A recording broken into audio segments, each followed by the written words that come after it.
Я прибегаю к Аллаху за защитой от проклятого шайтана. С именем Аллаха Милостивого, Милосердного. Вся хвала истинному Аллаху, обладателю истины, выявляющему истину и уничтожающему ложь.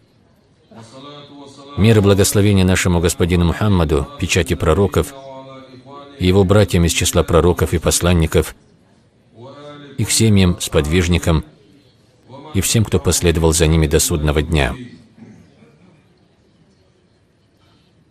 Уважаемый председатель заседания, господин Тахир Масри, бывший премьер-министр Иордании, многоуважаемый шейх, муфтий Палестины Мухаммад Хусайн,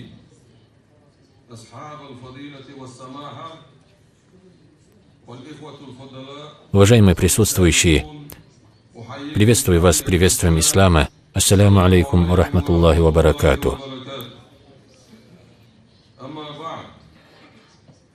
Я не хочу произносить долгую речь, которую мы часто привыкли слышать везде и которая часто повторяется на бесчисленных конференциях, но я хотел бы выразить мнение всего чеченского народа перед Аллахом, его посланником и всеми мусульманами мира словами: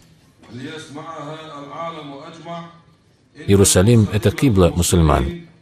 Иерусалим – это столица Палестины. Эти слова должны звучать и повторяться во всех домах мусульман и утром, и вечером. Эти слова истина, а не просьба, о которой мы просим, или желание, которое хотим достичь.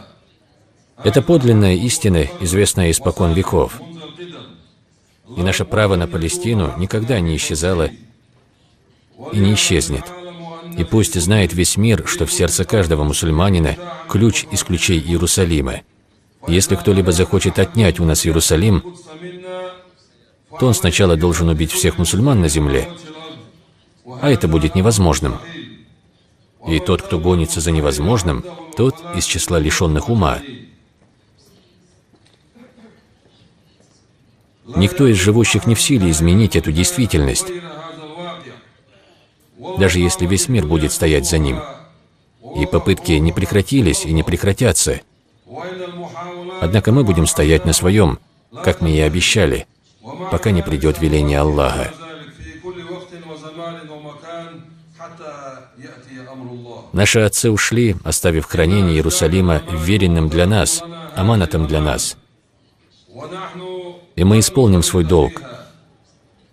И мы не будем небрежны к нему. Не будут небрежны к нему и наши дети, и внуки. Мы не будем небрежны ни на день к аманату Аль-Фарука, Умар ибн Аль-Хаттаба и Салахуддина Аль-Аюби. Я полагаю, что люди, враждующие с палестинцами, прекрасно об этом знают. Однако они заблуждаются, думая, что эти их попытки сделать Иерусалим еврейским когда-нибудь принесут им успех, когда-нибудь принесут им пользу. Нет, клянусь Аллахом, не бывать этому. Эти их продолжительные попытки, которые часто повторяются, являются глупыми, ничтожными и противозаконными. Это не что иное, как провоцирование чувств всех мусульман.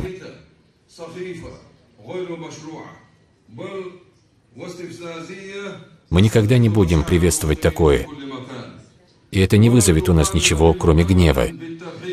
Мы будем стоять против любых таких попыток.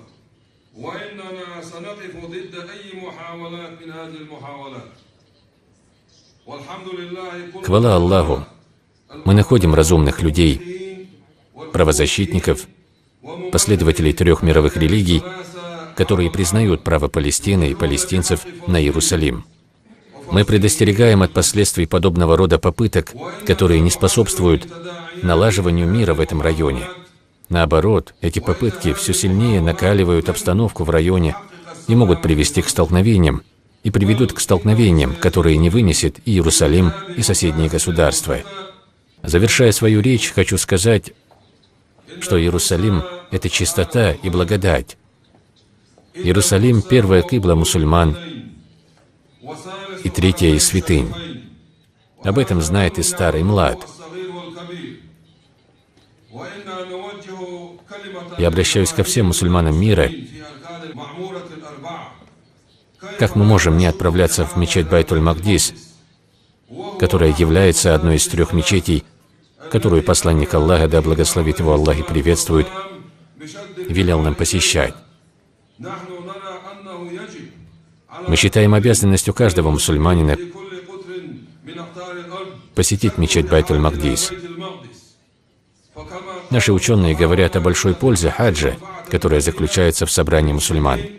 Какой же огромной должна быть польза в посещении Иерусалима, чтобы воочию лицезреть все без того, что говорят в СМИ.